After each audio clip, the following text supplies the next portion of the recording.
Hey everyone, Simon here, coming to you from the center of this horoscope. Look at that, the Brahmasthana of the chart. And I'm putting this image here so that I can lead you through both the North and the South Indian charts in this tutorial, which is a retraction. Oh my gosh, in the last video that I made, which is how to find the exact proper time, your most lucky time for playing lotto, for whatever it is that you want to do. I took you through a technique, which is how to calculate your part of fortune.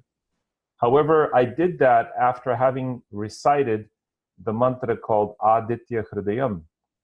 And that put me in such, I think you can see in the video from before, and then I did the mantra, or even part of the mantra, a few verses of it, and I was just stoned, basically. And it put me in another space. And so instead of calculating the part of fortune, I was showing you how to calculate the part of spirit. Let me say that again. Instead of showing you the calculation for the special point, Arabic part, that is good for money, I showed you the reverse calculation, which is the part of spirit. It's also an Arabic part. And because I guess that's where my head was at the moment. So in this video, I'm going to correct that and show you the proper way to calculate the part of fortune. And let's do a mantra for Shri Lakshmi so that we can focus on prosperity, because any other kind of mantra may take me somewhere else. So, Om Aim Lakshmi Namaha. Sorry, that, see, anytime I do mantra, I go somewhere else. That Aim is the bija for Saraswati. So, Om Aim Saraswatyai Namaha, for wisdom and knowledge. Om Shrim Lakshmi Namaha. Om Hrim Lakshmi Namaha. You can use any of these bijas. So the bija for Saraswati is Aim. For Lakshmi is Shrim or Hrim. And for Kali, it's Kleen or Kreem sometimes. Okay? So Om Aim Saraswati Namaha. Om Hrim Lakshmi Namaha. There's something about my chart that just doesn't like to go towards prosperity, and it likes to go to other stuff. So in any case, in the interest of knowledge and wisdom and putting the right stuff on YouTube, in this video, I'm going to show you the proper way to do this. So, okay. And if you haven't watched that video, go ahead and watch it. Because everything else in the video is correct, it's just the actual calculation for the part of fortune is off. So here's how you calculate, how one calculates the part of fortune. The idea is you're going to count from the sun to the moon. If it's a day birth. If it's a night birth, you do the reverse calculation. However, many experts believe that day or night, you do this calculation. Okay, so learn this calculation first, apply it to every chart. Then later, if you want to do the night birth is the reverse, which is what I showed in the other video. So anyway, without getting too confusing, watch this. You count from the sun to the moon. How many degrees and how many signs? Meaning, and in the direction of the order of the signs. So from Gemini to Cancer to Leo, you go counterclockwise. So what I did in the other video is I went clockwise, which is the reverse. It's the calculation of the part of spirit for a day birth.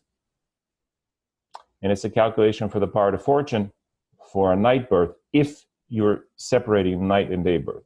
If you're doing what I'm suggesting you do today, which is one formula for both of them, the day and night birth, then the way you do it is part of fortune, counterclockwise.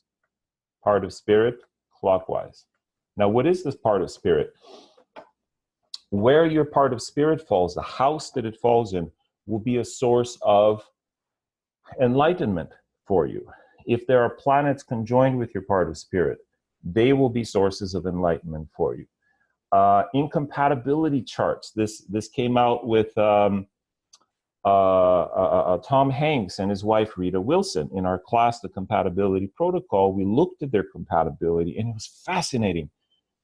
Rita Wilson's part of spirit, or Tom Hanks's part of spirit, is conjunct her sun or her Jupiter. I forget which planet, but it was exactly conjunct within less than 1 degree.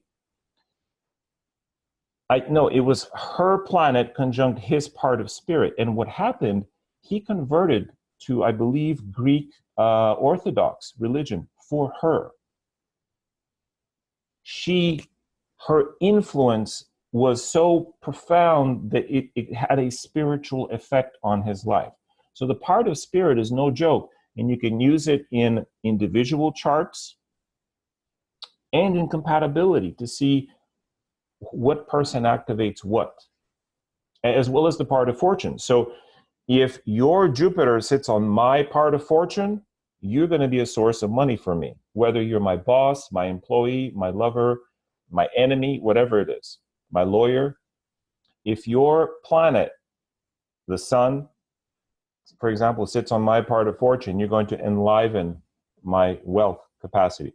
But if your Saturn or your Ketu sit on my part of fortune, you're going to be disastrous for my prosperity. So this is yet another use for this tool is incompatibility. So let's find out how to do it.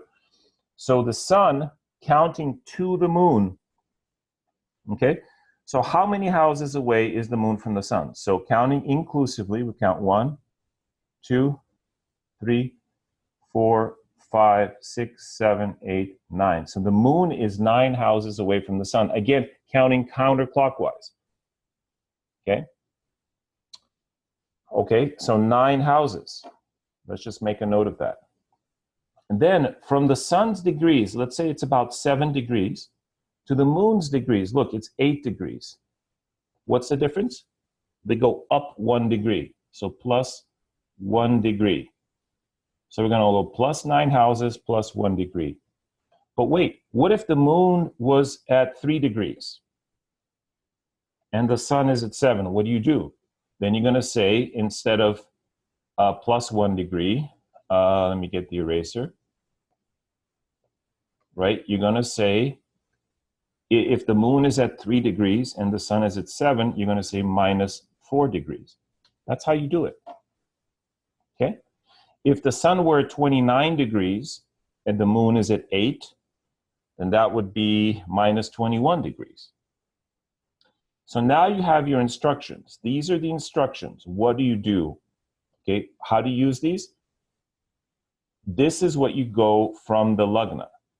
So now, from the ascendant, you're going to go 9 houses, and it's not minus 4 degrees. What was it? It was plus 1 degree, right? So you're going to count 9 houses. Well, that's here, the 9th house. Sorry, folks. I'll do this in the South Indian in a second. 9 houses. And then you're going to add 1 degree to the ascendant. So the part of fortune, this is the symbol for it, should be at about 24.5 degrees in Aries in the 9th house. That's it. That's the calculation.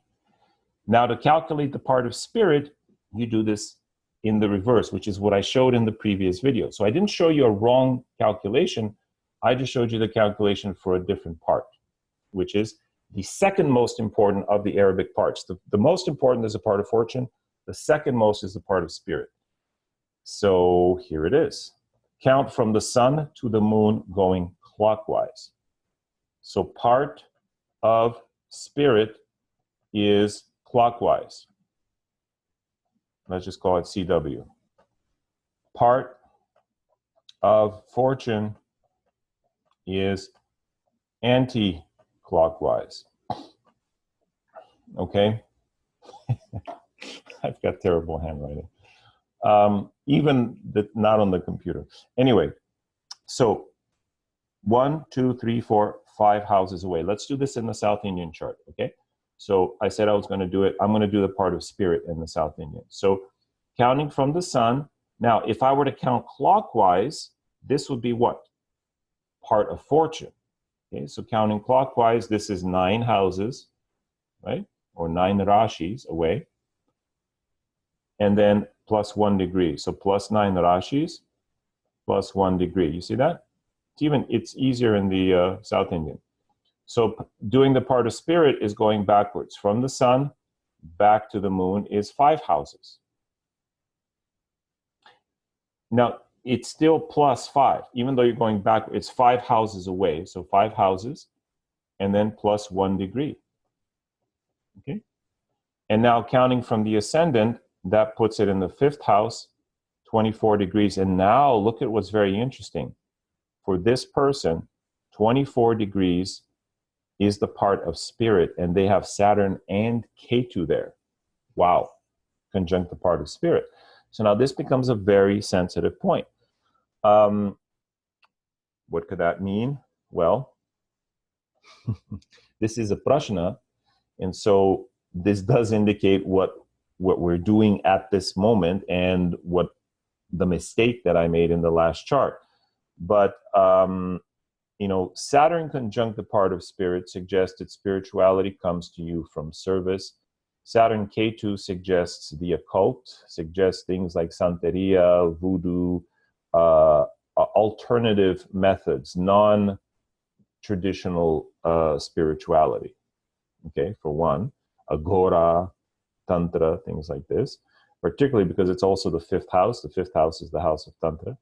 But anyway, this illustrates how points become meaningful when they are conjoined with planets.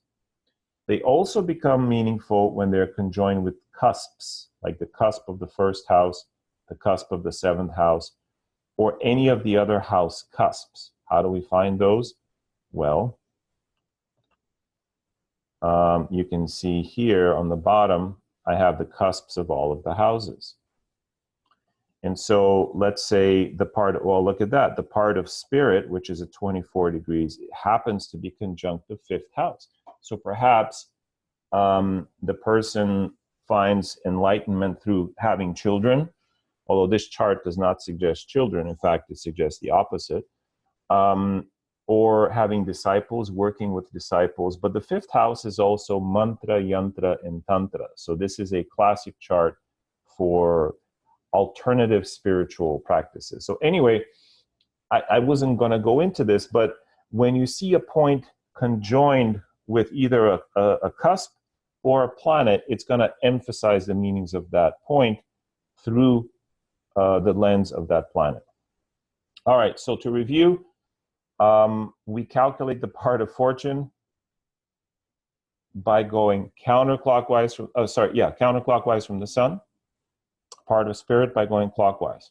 Now, if you want to experiment, calculate both points for yourself, part of fortune and part of spirit, and look at your own life. When planets have transited that point, let's say it's a part of fortune, have you prospered or have you had spiritual prosperity? And that's how you'll know. So if you're a day birth, the formula is fixed. It's what I showed you. If you're a night birth, there is a chance that the formula may be reversed. And those of us who are night births, we have to kind of experiment and see. But I leave that up to you. Hopefully this has now become clear. For more on how to use this specific point for prosperity, or even for spirituality, refer to the previous video, where I show you when that point is rising in the sky every day, you'll get its effect. So if it's the part of spirit, that's the best time to meditate. It's the best time to do mantras. It's the best time to, you know, to become introspective. So try this at home and let me know your results in the comments page, and we'll see you in the next video. Okay, bye for now.